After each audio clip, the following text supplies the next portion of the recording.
Thomas Terry and Ryan Lister, in an article entitled Why Your Creativity Matters to Christ, write, creativity, like love, is not a selfish act. It has both a vertical and horizontal orientation for God and for neighbor.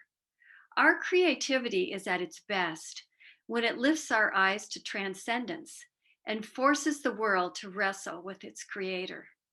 Your creativity is bigger than you. It exists for God and for others. Rob Henslin joins us today to talk about his new book for children. His life experiences have taken on an art form which speaks to the heart.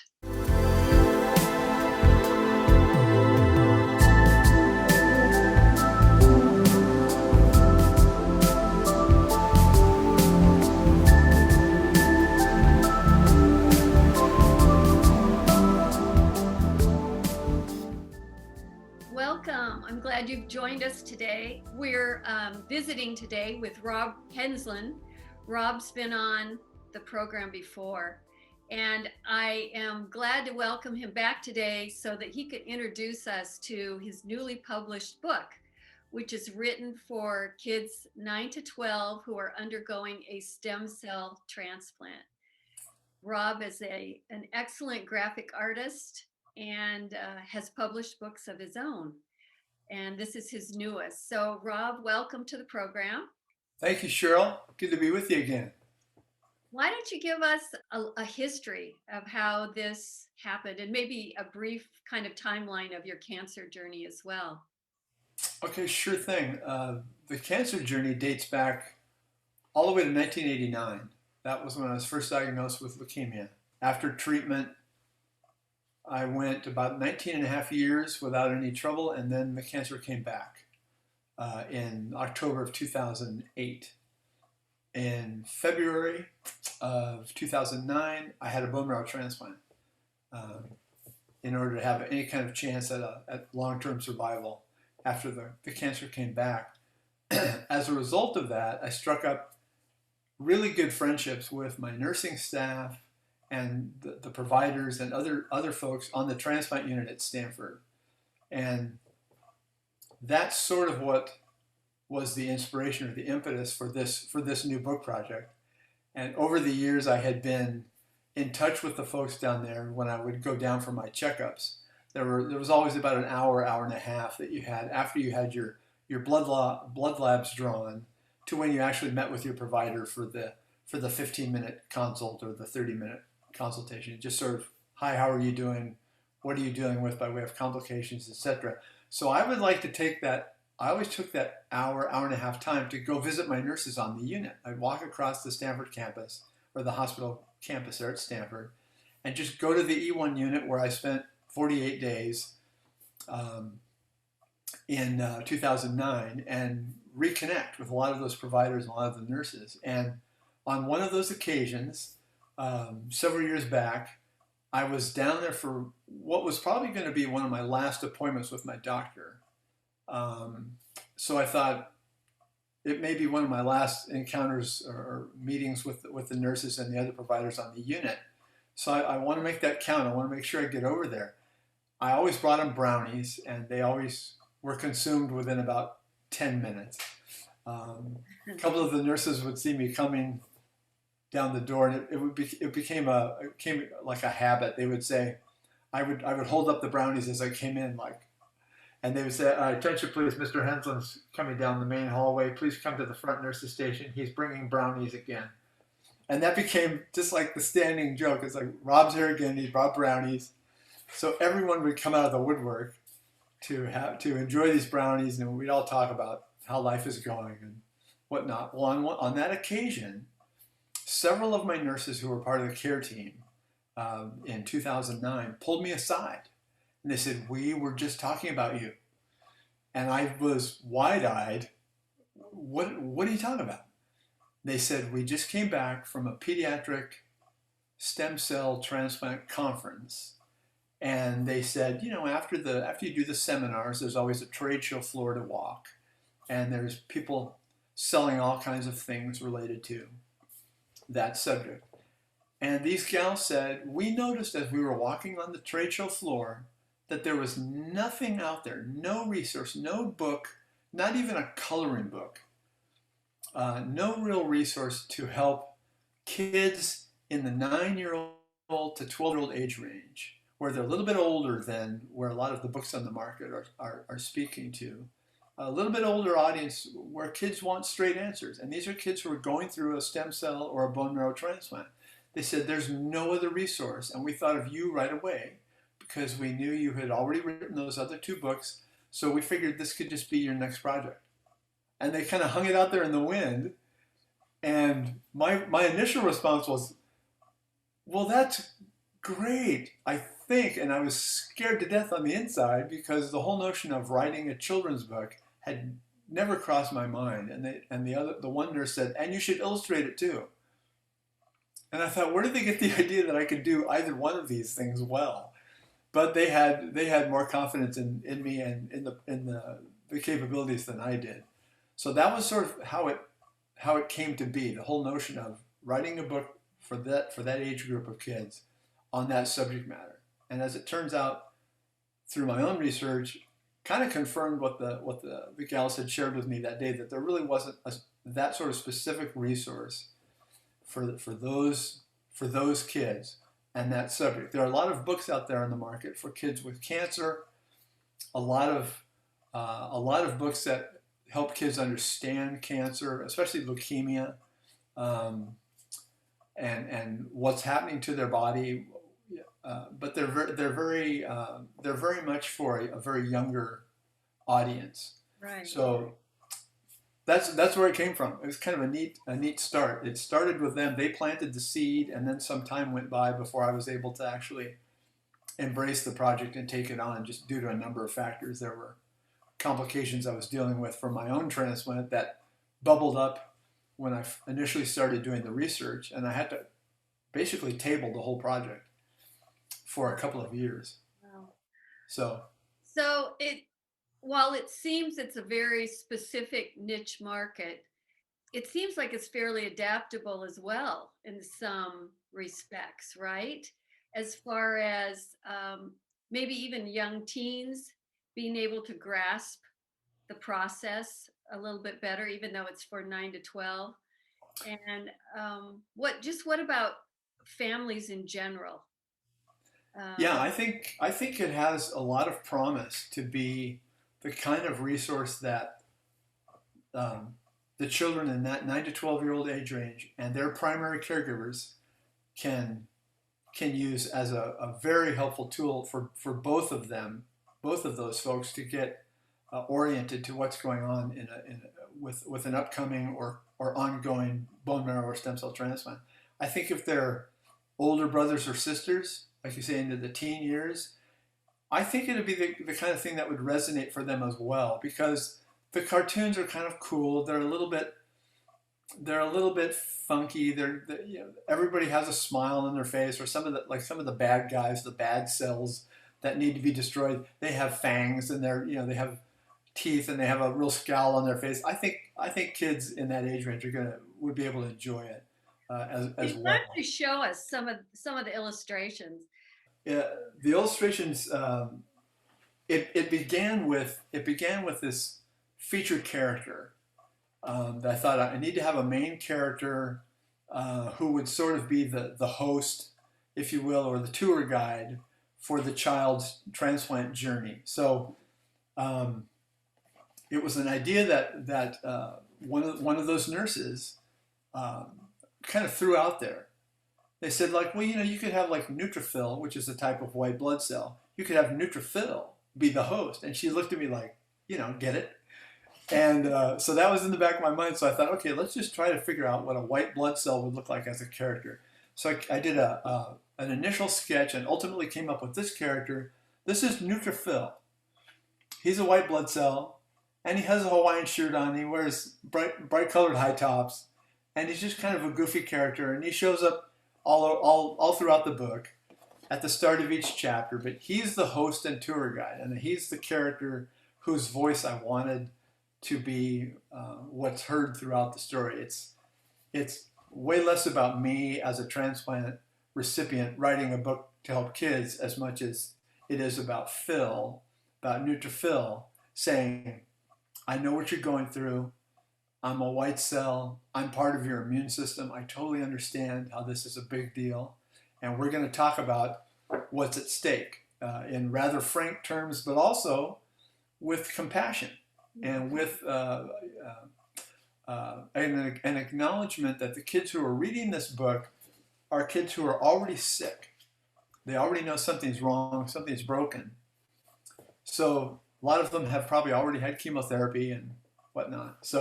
And Rob, I'm sitting here thinking, when I just read this recently, when someone in a family gets cancer, basically the whole family gets cancer. Yes, yeah, They're that's very all true. on the journey with the patient. So I'm thinking children who have older siblings or parents who are having stem cell transplants would have a greater understanding of what's going on Yes, with a book like this as well.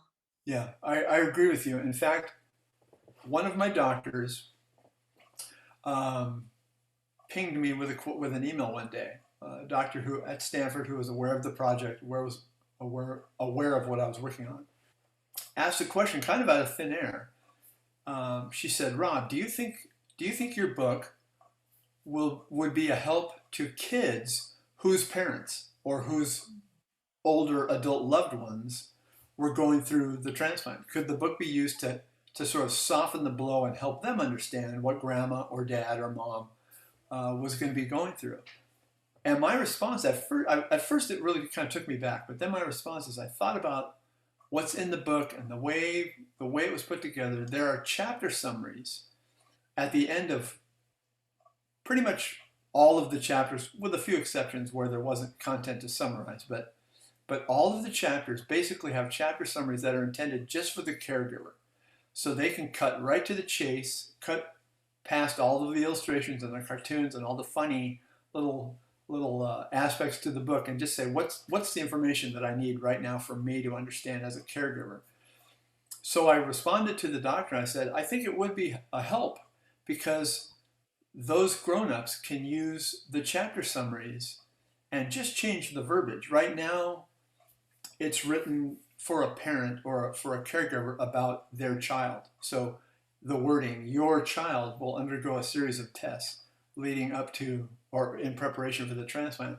That wording could be very easily changed by the adult who's trying to soften the blow or explain to a child, your grandmother or your Uncle Mike will be undergoing a series of tests. And they can use the cartoons and the other illustrations and whatnot in the book to reinforce that, but they can create their own narrative, I think, just from the chapter summaries. Well, let's see some more of the illustrations. You bet. It started with neutrophil, and then it had to include all of his other white cell buddies. So I have illustrations of all the other white cells. This guy is B lymphocyte. He is part of your acquired immune system, and this is something we talk about, or Phil talks about with the kids. You have your innate immune system, your white blood cells of a certain variety, and then you also have these guys that are sort of like ninja warriors. So I wanted them to look like they were ninja warriors on the warpath. They are called in sort of like a special team of white cells that come in and help when the battle's a little too big for your first level of defense. These guys call in the lymphocytes, and they come in and they say, "We'll take it from here."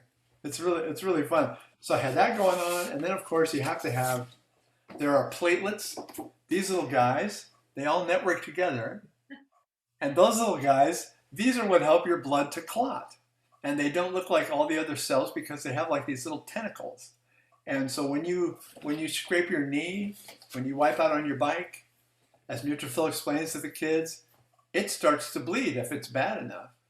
What happens right off the bat is those white cells run down there to start helping right at the site of the wound. The guys that also come down there are your red blood cells. That's what your blood looks. That's why your blood is red. You start bleeding because the red blood cells are coming down there too. Well, we need the platelets.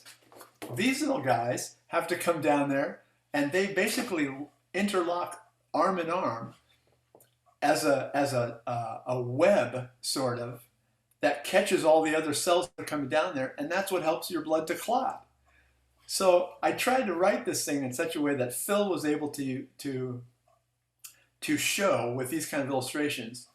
This is, these are some of the basic functions that your body goes through when you get hurt, or when you bleed. You need those cells to help your blood clot. When your bone marrow breaks and it's broken and it can no longer produce those cells, that's why you need a bone marrow transplant, because your immune system isn't able to produce all those cells that your body needs. Something's wrong with it, something's broken.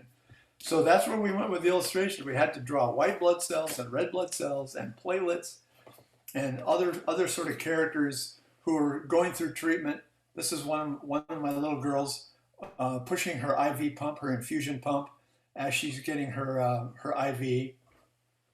We had illustrations like that. We had illustrations of a wide variety. There are over 140 illustrations were created in preparation for the book, and then and that was based on some notes I took reading through the manuscript, thinking, okay, this is important here, and that should be illustrated over there, and I better have something to talk about this. Platelets are important, so I better do a couple different illustrations of platelets.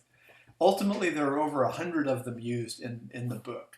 It's a 120-page book, and there's over 100 illustrations. So there's a lot of, and they're full color, so they're hitting on every page. It's very, very bright and vibrant with a lot of illustrations to help communicate some of these important points for the kids. So Phil spends a lot of time talking about all those little parts and how they all work together. Obviously, as a Christ follower, you were really passionate about this project. What are some of your thoughts as far as influencing culture, and how do you feel like God's instrumental in that process? It's a great question. It's something I've thought a lot about, because the project was a year and a half in the book was a year and a half in the making. It was a really extended project, and there was some time before that when my nurses first approached me. So it had been planted in my head. I believe that was the Lord's work. I don't believe in coincidence anymore. I've seen too many things in my life that just caused me to completely dismiss the whole notion that a lot of these things are just random. So I believe, like you and I have talked on occasion before, about these kind of divine appointments, if you will. And I think that meeting with the nurses at that time, that conversation, they planted that seed, and I think that was the Lord saying, "Hey, here's something I want you to focus on, and you'll know when the timing's right to do it. But be thinking about this. Put that on your radar." Did that overwhelm you at first? It did. At first, it sounded very daunting. I mean, I was kind of enthusiastic and I was excited, but I was deer in the headlights as they were talking to me, as they were munching on their brownies. I was going, wait a minute. Yeah. Writing a children's book and illustrating a children's book, that's an entirely different ball of wax. That's an entirely different animal than what I'm used to. And it's not writing a memoir. It's not writing a photo book, creating a photo book. It's not anything that I'd done before. So it was the great adventure. But this is kind of, I think, the way the Lord moves in our lives. There are times when he says, yeah, I want to push you way out on the ledge, way out of your comfort zone. And it was such a departure in terms of this type of writing project.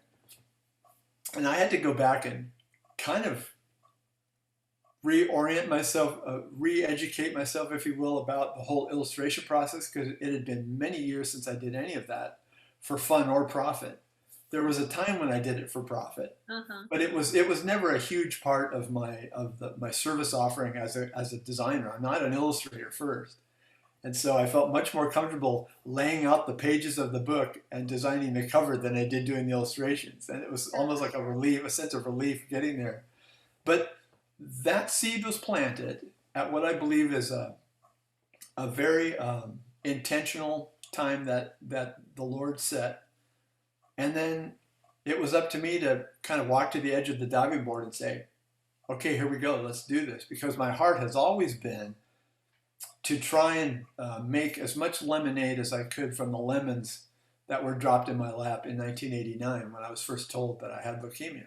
I've always had this vision of like, okay, well, if that's going to be the way it is, I want to make the most of this, and I want to have my experiences, if I'm able to, have my experiences help other people who are going through the similar thing, the same type of thing, or any number of life's difficult curveballs that it throws at us. And hopefully I can share my story and some nuggets of truth that I've learned that could be an encouragement to other people. So the whole idea of helping kids navigate the same path that I had to navigate some years prior, it was really an honor to work on the project when all was said and done. But it was uphill the whole way. So when I got to the place where the book was finished, it just felt wonderful because now I felt like I was holding this thing in my hand that had all kinds of potential to really impact lives in a very positive, meaningful way. And it wasn't just, yeah, Rob had this idea to write a book and there it is. And now it's another book on my shelf. Now I really want to see it just take flight in saturating, if you will, for lack of a better word, saturating the nearly 200 or so pediatric and juvenile stem cell transplant centers across the country. That's my first objective, is to see the book, multiple copies of the book in all of the libraries and all of the bookshelves, in all of the offices of the doctors who are the program directors, the social workers who work with the families who are coming into a new one of those facilities for a transplant journey, and they're deer in the headlights. For the transplant coordinators, the other nurses on the floor who might be able to use the book as a resource to work with their patients directly. Well, let's see what Neutrophil has to say about that. I think that's chapter 4. Let's see what he says. And just have it be something that's a great icebreaker and something that just provides a little comfort, some compassion, a sense of humor, and hits on those. If I can hit on all of those cylinders and have this be that type of tool, that's the vision for it. So for people that might be watching and they're involved in the medical field, or they know someone Yeah. who is undergoing this process in a family, and any other thoughts about distribution and getting the word out there? I'm just trying to encourage people who are watching to be thinking of ways that they can spread the word about your book. Right on. Long before the book gets into the hands or would be used by the pediatric oncologist or hematologist in a stem cell transplant, I think it could be an incredible resource for pediatricians. For every pediatrician in the country, at some point, I'm sure, Right. has had the grim task of breaking the news to a child and their parents that the child has leukemia or some other blood disorder or some other condition that has destroyed or damaged their immune system, their bone marrow, and they would be needing a referral to a transplant center. So I think if the book can get in the hands of all the pediatricians first, I would think that's so. really kind of a first level Mm-hmm. where they would have that resource at hand to be able to offer as sort of an introductory package of materials on top of all the other paperwork that those folks are going to come home with from that appointment, to have that book and be able to start going through the book with their child to say, well, let's see what Neutrophil has to say about these next steps that we're going to be going through. Before you go to the transplant hospital, let's learn about what that's about, and why your body has broken, what part of you is broken, and what are they going to do to fix it. So every parent who has a child in that age range, that 9 to 12-year-old age range, we know these kids appreciate a straight answer, and they want to know. And I think Neutrophil does a fairly good job of presenting that information in such a way that it's informative, but yet it's compassionate, and it offers a sense of hope. So I would love to see every pediatrician become acquainted with this book and know that it's out there. Um, I've written letters to physicians across the country that are going out simply to make them aware of the resource. I'm not pitching them for endorsements. I'm not pitching them for anything beyond. I just want to let you know that it's out there, Mm-hmm. and it fills a real critical need. And I think it could be a valuable resource for you to have on the shelves of your library. And to the nursing or the transplant coordinating nurses, the other nurses, the social workers, all those folks that interact with these sick kids who are going through a transplant process. Mm-hmm. It could be a real benefit. So the word can get out to pediatricians first.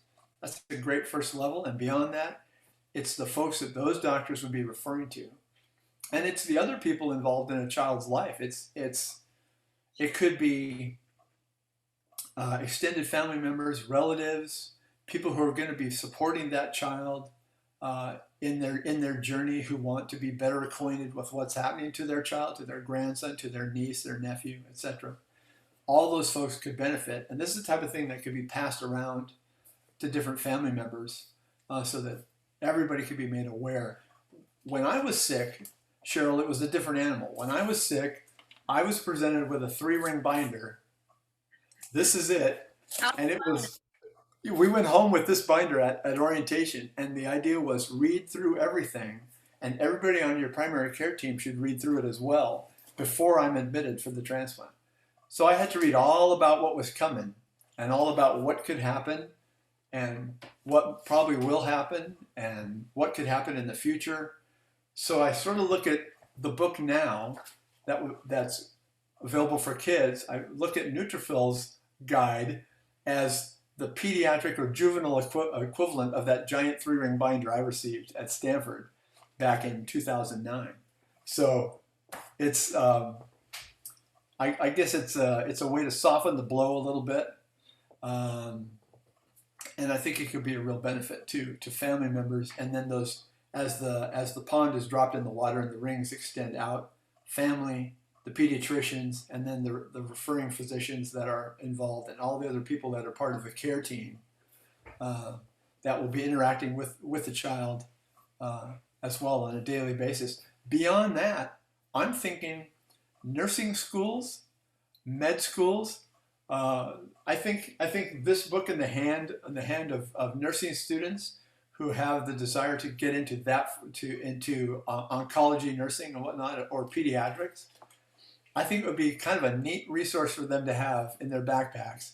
Yeah. I could see nursing instructors suggesting that they pick up that book as part of their mandatory reading. That would be phenomenal if that were the case. We'll just let everybody know about this resource and get everybody on the same page with it. But it'd be a nice departure from what they normally have to read in medical training. So yeah, that's right. Well, most of their textbooks are as thick as Missioner's Alaska, which I think is what 7,800 pages or something. It would be a nice departure and something lighthearted, and Neutrophil can be part of your nursing education, right? Yeah. So your book's out now. It's on Amazon, correct? Available on Amazon, and you can find it by typing my name, Robert Henslin, or the title of the book, Neutrophil's Guide to Stem Cell Transplants for Kids. You know what? I'll include that below. Yeah, I appreciate that. That are watching, I'll put the link there. Sounds good. Let's also talk about your website, because they're already thinking, I've got connections, I know people. So what would be the best way for them to do that?